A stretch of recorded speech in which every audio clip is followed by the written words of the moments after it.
Will you be remembered after you're dead? The Z-List Dead List podcast about obscure people from history with me, Izzy Lawrence. Hello and welcome to the Z-List Dead List. I'm Izzy Lawrence, and yes, this month I got to interview a man called David Stuttard. Now, a few of you who I know were there, but a few of you who were down at the British Museum a few weeks ago, we're talking in 2019, it's June now, I did a show with David Stuttard about Antony and Cleopatra. In the swanky backstage of the British Museum, he told me about his new book, because he writes well. He's one of these people who gets you into a story and then you go, oh, this actually happened, oh my goodness. But he wrote a book called Nemesis, and this is about Alcibiades and the fall of Athens. Now, Alcibiades is a name I was vaguely familiar with because when I was doing the last series of Making History with Tom Holland, we talked about the Peloponnesian War, all of that sort of stuff. So I kind of vaguely knew about him, but I didn't realise exactly who the man was. And he's a bit of a character because he was an extraordinary populist, pretty much the definition of narcissism. And he just reminds me, when you hear his story, so much of Donald Trump. I actually mentioned it in the interview, just going, this sounds like Trump, but he's pretty, so not quite like Donald Trump. But anyway, have a listen, and blows my mind that one man can be so self-involved and be friends with Socrates. It's just bananas. As usual, the sound quality of this episode might not be up to standard, but that is because I decided the only place we could find to meet was the National Theatre, which I thought would be quiet, and it was quiet to begin with, and then they let out the theatre. I need to actually look at what's on and try not to. Anyway, doesn't matter. David Stuttard is amazing and wonderful. His book Nemesis is out with Harvard Press. So also in the interview you might notice that he's actually handed me a piece of paper with prompts of the questions that he wants me. It was the easiest interview I've ever done. I said, David, just speak. Thank you. Okay. I think we should start with Cleopatra, because that's how we know each other. Yeah. Okay. Why not? Because that's how we know each other. It is. We know each other through sitting in the British Museum, watching a film and talking, and I got you to say bastard in front of the entire audience. You did, didn't you? Yeah. I shall always remember that. Yeah, so we were doing that, and then I told you about this podcast, and you've written many a book. I have written quite a few. There's a book here. The most up-to-date book, the most recent book, is about Alcibiades. Alcibiades, that's how you say his name? Well, some say Alcibiades or Alcibiades. I say Alcibiades. So you're going for the soft C. I'm going for the soft C, the anglicised pronunciation. Fair enough. Simply because that's how I've always heard him pronounced, really. Okay. Since I was a child, and I've been interested in him since I was a child. Isn't it like you're meant to do the hard C's now? It's all Kaiser instead of Yes, it Kaiser. is. It is. Yeah. It is. And certainly today, if you were to go out to Athens, they wouldn't understand who you were talking about if you said Alcibiades. It's Alcibiades. Oh, nice. Which I think sounds very romantic. That's a good thing to order. Alcibiades. And Alcibiades Pericles. Nice. Exactly. So do you speak Greek as well? Only a very little bit. Okay. It depends how much ouzo I've had in it to start off with. You've written an entire book about this one guy. Yeah. So he must be like dead important. He was hugely important. Okay. And in fact, he would have been horrified even to have been considered for this particular podcast, because as far as he was concerned, he was A-list all the way. Well, let's start at the beginning. So let's talk about his family. Well, Alcibiades belonged to probably one of the most important elite families in ancient Athens. Okay. The Alcmeonids. The Alcmeonids? Yeah. Okay.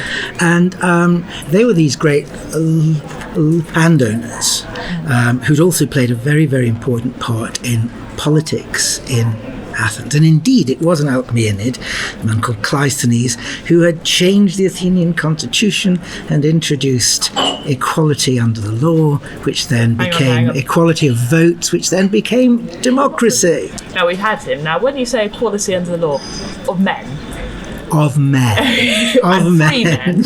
Yes, absolutely.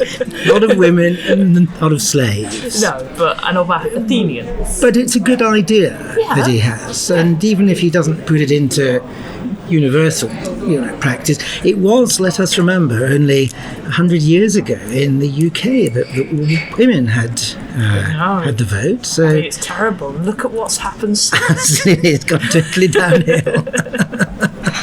So he's from an important family in Athens. Yeah. There are loads of important fat people in the family in Athens. So why him? Why do you write an entire book about this guy? Okay. You've got. Hang on. Here we go. I've been given notes, and here I've got Pericles.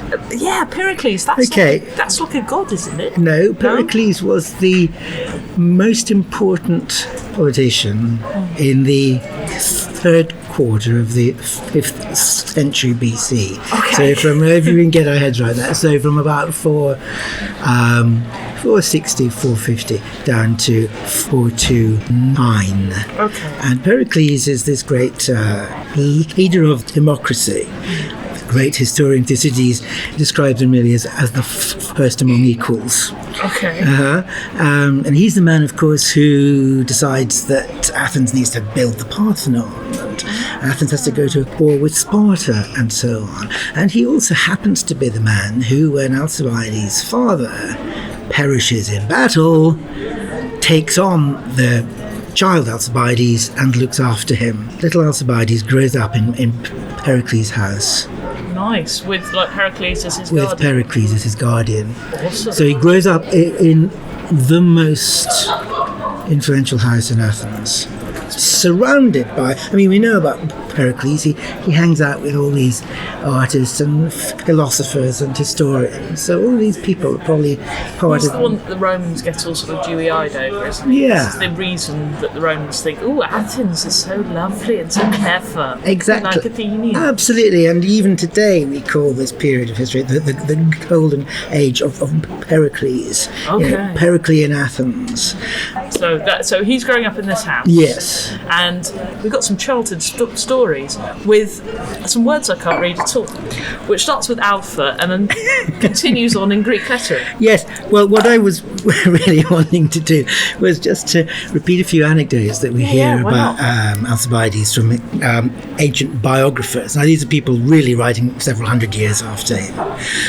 They tell of how, as a child, Alcibiades was always wanting to do down his opponents, even as a child.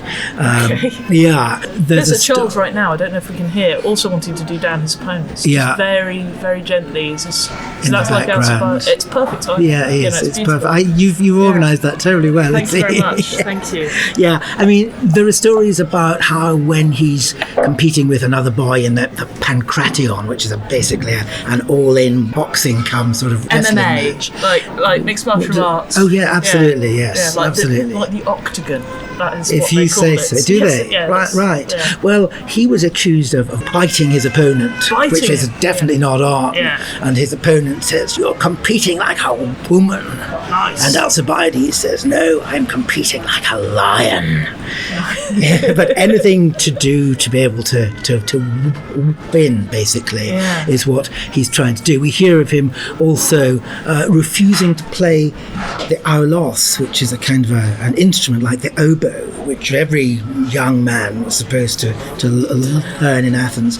And Alcibiades was probably really no good at it at all, and he refused to play, claiming that it made his cheeks puff up so that he looked ugly. Wow. So just not going to do it. He's a vain lion. He's a vain lion. Yeah. And he really bases his own philosophy on the Homeric idea, iron Aristean, which is what those words are that we've written out there. Iron Aristean, Pericles, Emenai, always to be the best and to defeat all others. And this is the creed of the Homeric heroes such as Achilles and so on. This will be a recurring theme in our chat. Now, already here I'm worried because I'm thinking he sounds a lot like a baby Trump. Oh, yes. Oh, yeah. Oh, yeah. This is absolutely. What I'm getting from this. Again, I think he would take issue with that. Because he's prettier. He is, and in fact, his biographer Plutarch, who speaks about him being the handsomest man in Athens, and says, there are some who, in different times of their lives, are handsome and then they're not. But Alcibiades, in every season of his life, was even in the autumn of his life, he was a good-looking, a silver fox. And we also hear how he really, made the most of this. As a young man, he is said to have stolen husbands from their wives. As an adult, he stole wives from their husbands. So he's a man of prodigious appetites. Indeed, that's so bisexual in his own little way. Well, as everybody was in ancient Greece. So is it very similar to the sort of Roman thing of you can have a boyfriend as long as you are not up until a certain age? That's right. In which case you are, I believe, you have to be the one on top, which is just a terrible way of phrasing it. Well, it was part of a boy's education, if you like, but it was also, really what it was about more than anything else was about a boy being introduced into adulthood and into being introduced to important people in the, I think it may well have only been the elite of Athens who really did. No street urchins here. Well, we just don't know. It's just a really odd, because now it's such a huge crime. It's like the worst crime. Absolutely. And back then it was just something for the elites, the lucky things. And you're just like, how is the human race is so very malleable? Well, we construct our morality you say to suit the age. To this day, biting is not allowed in, So, well, there are certain exceptions. MMA, did you call it? Yeah, mixed martial arts. Yeah, mixed martial arts. Okay. Right, yes. Cage fighting is another way of doing it. Yes, right. Or, And you know about these things yourself. Well, yes, I do jiu-jitsu and that sort of stuff, but I don't. Yes. You don't bite. I do bite, actually, because we're told that we do self-defense, which is an art, not a sport. So there are times where you're lying on the floor, yes, and then you have 5 people get on you and try and beat you up, and so you're told to stand up. Okay. And in order to do that, if you have one person on both your arms, one person on both your legs, there's only one way out. Yes, indeed. You bite them. Yeah. And they respect the bite, as in, if the person you're biting, you're not really biting very hard, and if they don't, you bite them very hard. Yes. And there has been a friend of mine. It was after his brown belt grading. Yes. And he's having a shower in the communal men's showers, and he'd overlook. There's a third Dan Sensei, who's a very important man, and he can see his bite mark on his bottom. Which is, yes. I don't know if you could. I've got a few nice bruises. Yes, you do actually. Yeah. Just a few. But that's from blocks and that sort of thing. Yeah. On Izzy's arm, I have to say. Yes, that's all I'm being shown bottom, at the moment. Yeah. Unfortunately, it's purple. Anyway, so let's talk about the horses. Oh yeah. This is a big passion. It is a huge passion. So Alcibiades, being this very wealthy young man, does what the elite, not only in Athens but across the sort of ancient world and indeed today's world do. He gets interested in horses and horse racing, and not just horse racing but actually chariot racing as well. And so Alcibiades loves to breed horses and, as I say, to race chariots. And indeed, one of the most controversial things he ever did was in 416 BC at the Olympic Games. He didn't enter one chariot team or even 2 or 3. He entered 7 teams of horses in the chariot race at Olympia. Wow.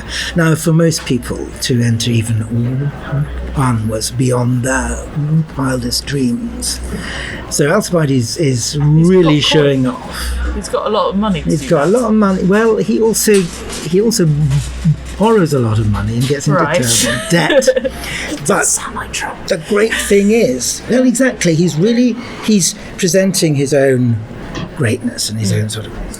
This is a great sort of propaganda coup because, of course, those chariots come first and second and either third or fourth, and we don't know what happened to the rest of them. It was only actually after I'd written the book that I was really thinking about this and of course, you don't just enter that number of chariots aiming to do well, actually on your own yourself.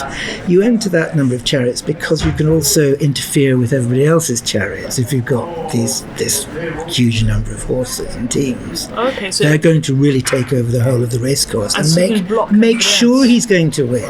Nice. That's what. Right. Okay. 1998 Grand Prix. Yes. Right. You had Michael Schumacher and you had Eddie Irvine. And Eddie Irvine used to get in the way of Mika Hakkinen and David Coulthard and take pit stops in order to get in front of them, so that Schumacher could definitely gain a track advantage. Well, I'm sure the same thing's happening with Alcibiades. Yeah. And this is just like we were talking before, that he piked his opponent.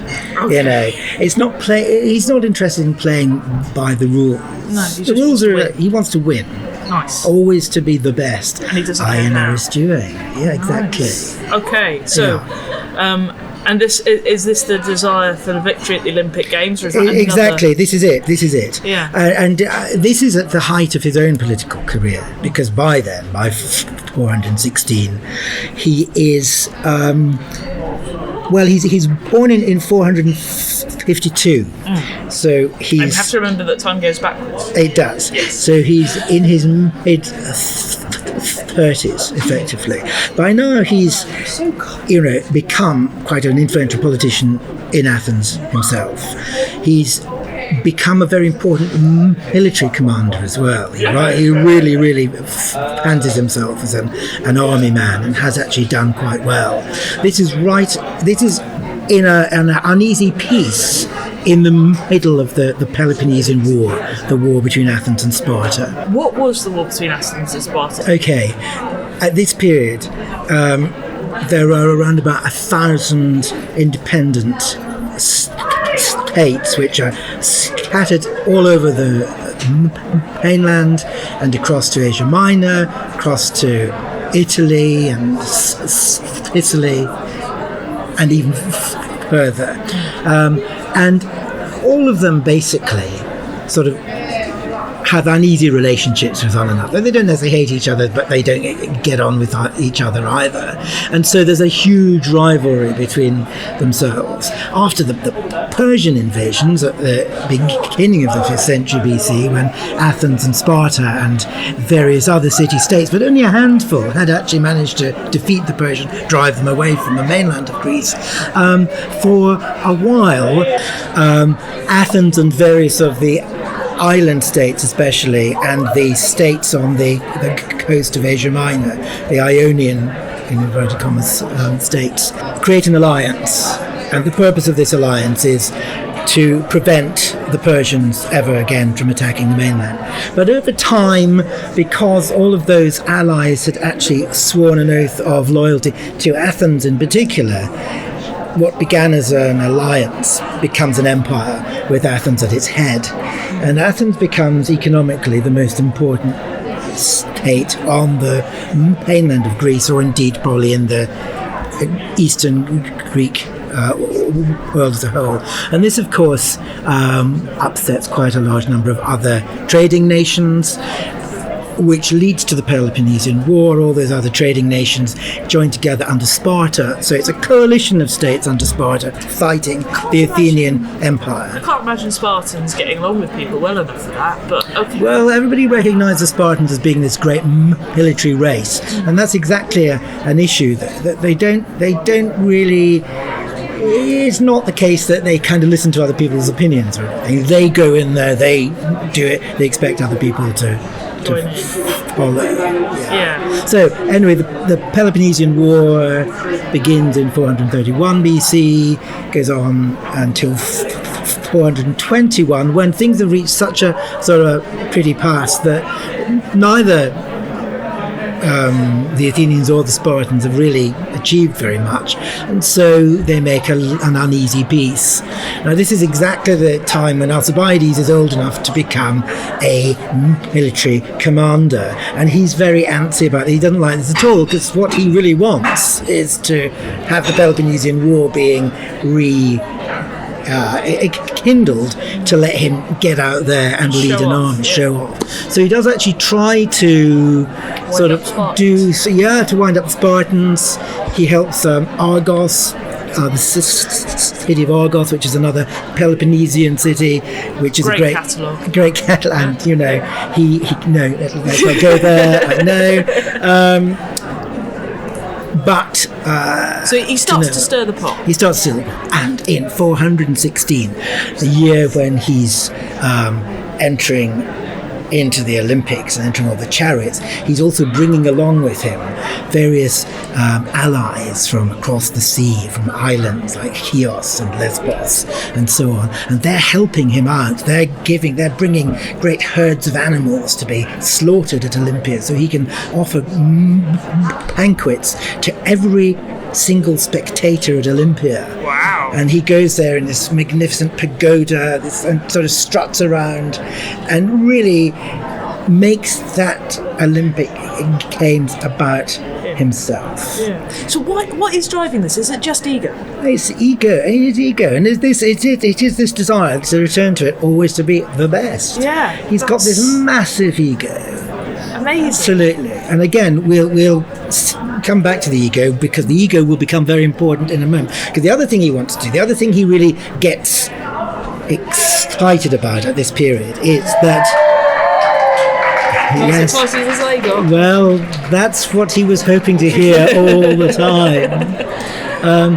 Allies from the west, from the island of Sicily, come to Athens and say, can you, the people of Athens, help us against our enemies in Sicily? Especially the city of Syracuse in Sicily, which is the richest city on the island. And for Alcibiades, this is just such an irresistible thing, because he's got this great idea to lead a military expedition, an armada to the island of Sicily, destroy the city of Syracuse, and probably, annex quite a lot of its lands. It's got these great agricultural fields. Athens relies on imports of wheat, and so this would be a great thing for Alcibiades. So he proposes this in the Democratic Assembly at Athens, because he's very much in the, that the public can't get enough of him. And they all say yes, but he does have some enemies. With democracy, popular people get the votes when you know that the Athenians are not prepared to go to war with Sicily. You can just see it written all over this. This is not going to be good. Well, he has an enemy in Athens. He's got this this old elder statesman, and Nicias is very opposed to Alcibiades and to the expedition, and he pours scorn on it. Can't possibly do it with the numbers that Alcibiades is talking about. Alcibiades, he says, is a young man who's just out for himself. And in fact, what Nicias does in his speech is very interesting, because he compares the elder statesmen, the very wise, the very sensible citizens of Athens, with this new breed of sort of ambitious boys, he would call them, young men. And he deliberately, as it were, divides Athens, divides the generations. It's a fascinating thing, which is not a clever idea at all. And Alcibiades actually responds quite in quite a statesman-like manner. But what happens is something which neither of them could possibly have imagined. The Athenians are so enthusiastic about this that they vote to increase the army and the fleet to this massive, gargantuan armada, which, of course, when it goes off to Sicily, all of the Athenian allies in Italy and Sicily get very worried indeed, because they think this isn't just an army and fleet which is going to defeat one city, Syracuse. It's going to annex the whole island. So what began as really something which everybody could maybe, be relatively happy with, attacking Syracuse, suddenly they're thinking, oh no, we're not happy with this at all. two other things happen before the expedition can even set off. One is there's this great scandal in Athens, in front of public buildings and certain houses in Athens. These statues called herms used to stand. These herms are basically pillars with heads, the head of Hermes, the god Hermes, and halfway up the pillar, carvings of his erect male member. His phallus. Yes, there you are. Phallus. Yes, good. And these were supposed to protect the houses and the homes. Well, it would anyway. It would, yeah. And one morning, the whole of Athens wakes up to find that most of the homes have been smashed. Any particular part of them? Or? Well, all of them. Okay. We hear that both elements which have been sort of sculpted have been smashed. Right. And this is what on earth is going on? This is a terrible omen, especially too because Hermes is the god of travellers. Oh dear. And they're going off on this expedition. So they decide to set up a commission of inquiry. I bet the old guys did it. Well, it could well be. We don't know to this day who did it. This is one of the interesting. They set up a commission of inquiry. They give people. They say anybody who comes and gives us evidence can be. I can't remember the word. What's the word? That anyone can come and bring evidence without any concern, without any fear of prosecution, of anything. Anything that might be considered to be a religious outrage. The floodgates open, Alcibiades' enemies come pouring in, and one of them, and in fact a few of them, come and say, we've seen Alcibiades at various aristocratic houses profaning the religious initiation mysteries at Eleusis. Now, the Eleusinian Mysteries, which are conducted a couple of miles away from Athens by the sea, at a place called Eleusis, seem to offer the hope of everlasting sort of happiness after you pass away, and so on. So to reveal, to parody these in front of people who are uninitiated is a major crime. And they point the finger at Alcibiades and say he was. Well, of course, they can't have any evidence, and he may well have been there. We know that people belong to clubs like the Pullingdon Club in Oxford. And there are lots of initiation rites for these clubs, and some of them may have coincided with initiation rites at religious, ceremonies and so on, which isn't to say that Alcibiades necessarily was parodying one particular thing. But anyway, with this hanging over his head, he goes off to Sicily. They allow him to go off to Sicily. Taking, of course, the army with him and the navy, who are his natural constituents. So that by the time another vote is taken in the assembly, what should we do with Alcibiades? It's all the older generation who are there. Enemies. Yes, saying, bring him back, put him on trial. And Alcibiades knows that if he does come back, he will be tried for his life. So what does he do? What does he do? Well, he pretends that he's happy to come back. When the boat is that's actually taking him back to Greece from Sicily, the ship puts in Italy, in southern Italy, and they allow him to go off to see some old friends because he's not under arrest or anything. But in the morning, hang on, what's happened to Alcibiades? Where's he gone? Disappeared. A couple of weeks later, they find out where he's gone. He's ended up in Sparta. Athens' great enemy. And of course, by now, with the expedition which has gone off to Sicily, various other things are going on. The Peloponnesian War reignites, and Alcibiades is there with the enemy, giving them advice. Really? What the best thing to do to defeat Athens is. That is like biting your childhood friend in a wrestling match, that is. Or an MMA contest. Indeed. There's no honour in this match. There's no honour, and indeed when he's there, he's also accused of sleeping with the wife of one of Sparta's two kings. And one of the queens is overheard calling her little baby, a newborn baby, Alcibiades. Oh, really? Little Alcibiades. And when the king actually begins to do his arithmetic, counts back, how many months ago did I say? He gets very suspicious. This is why, if you're a queen, you should always be sleeping with a king, just in case. Just in case, absolutely. Oh dear, oh dear. So Alcibiades again is in slightly hot water. By then, though, Sparta's very keen to bring the Persians into the Peloponnesian War. Whoa. Yeah, it gets That's more underhand. complex, absolutely underhand, because the Persians have got a lot of money. The Spartans don't. The Spartans need to build ships and pay the oarsmen. So the Spartans are really requiring a new fleet. The Persians, they think, can pay for it. So Alcibiades says, okay, I tell you what, I can help you with this because I know quite a lot of people over in Asia Minor.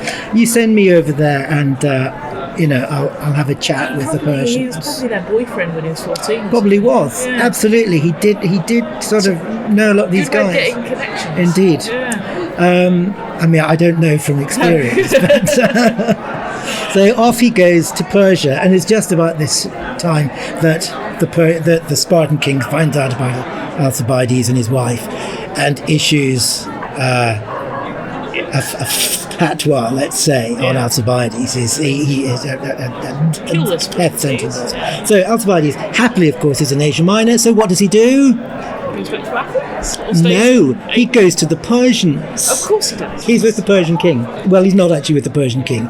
He's with the Persian regional governor, and he gets on terribly well with the Persian regional governor. He becomes more Persian than the Persians. Again, his biographer Plutarch describes Alcibiades as a chameleon.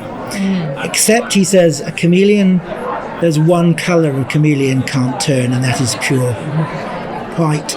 Alcibiades, he said, could turn even pure white. He says in Athens he was more Athenian than the Athenians. In Sparta he swam in the icy stream of the Eurotas and ate the horrible, black broth. Yeah. And in Persia he, out-Persianed the Persians.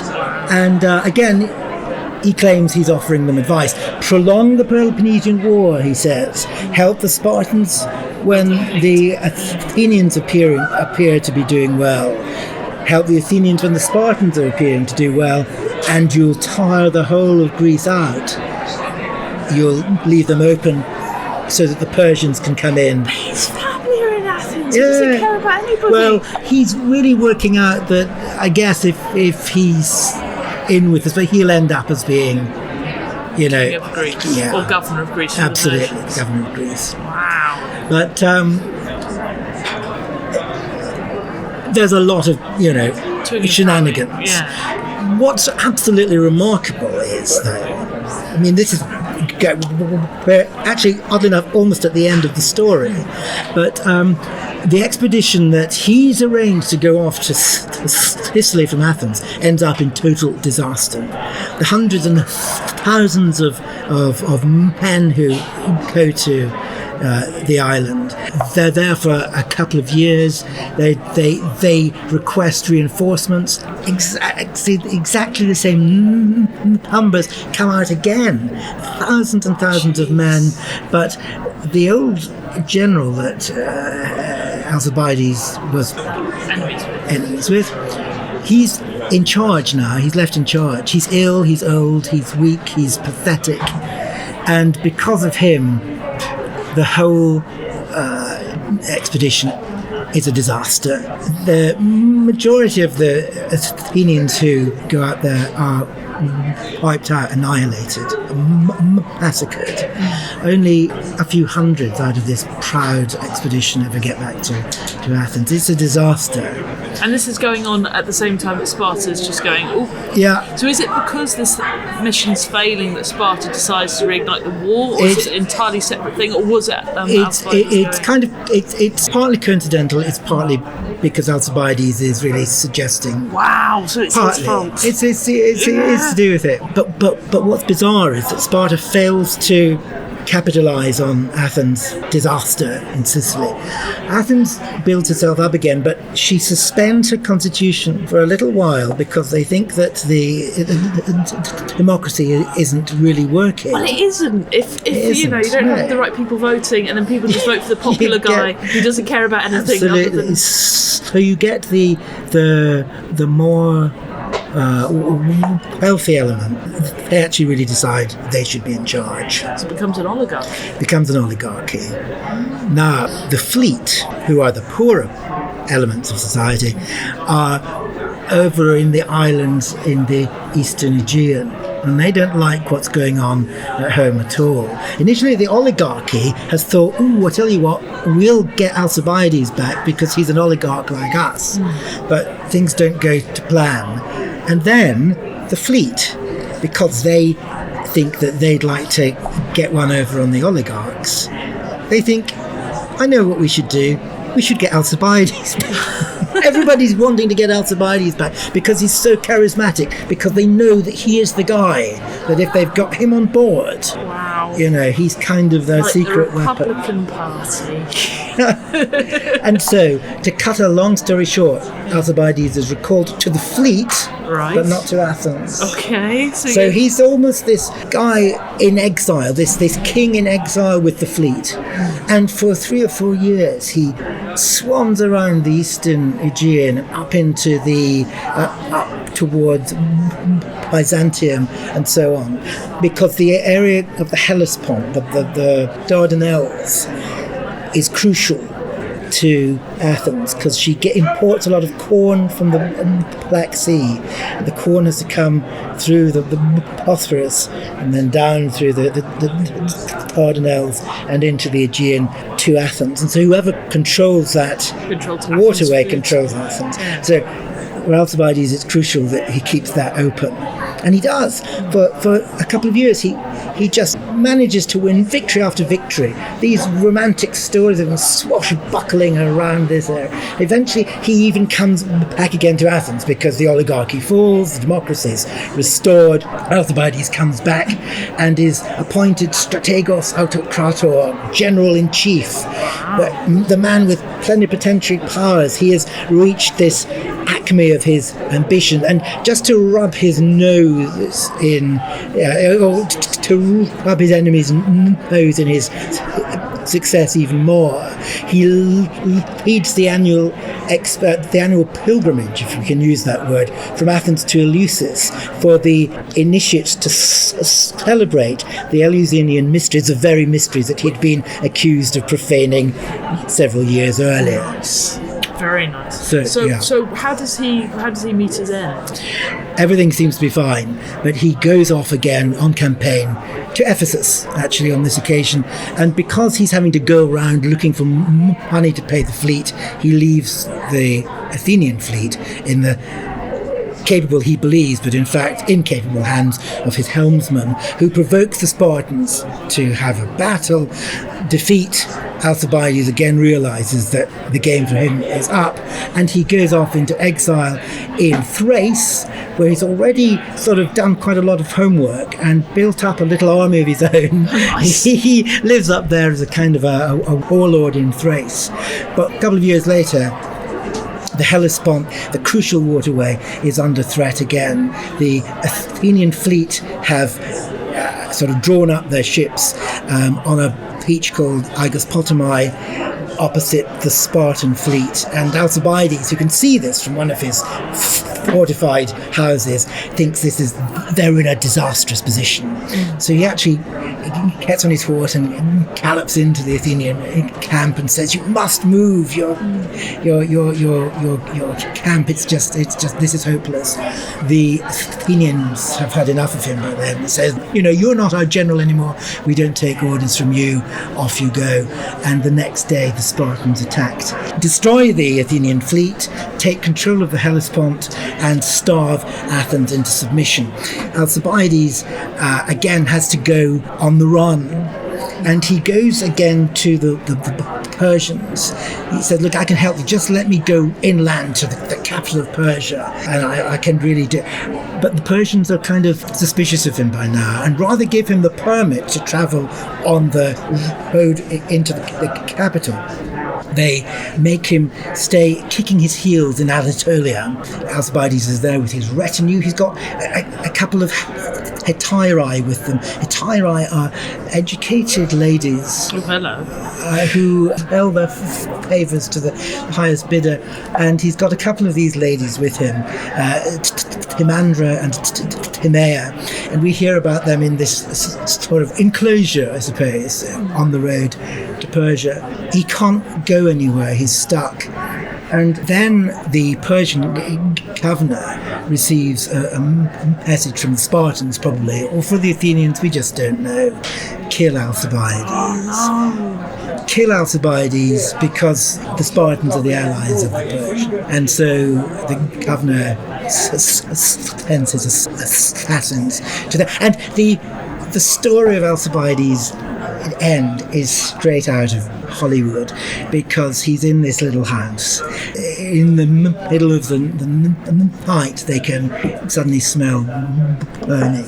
Oh no! The people have placed burning sort of twigs and sort of bits of outside the house and the doors. They're able very quickly to extinguish the flames as much as possible, but then the arrows begin to come, the burning arrows which come thudding into the thatched roof of the house. Alcibiades realises that there's only one thing he can do, and in the book, let me just read you. Go on. Let me just read you. An extract. The little extract from the book.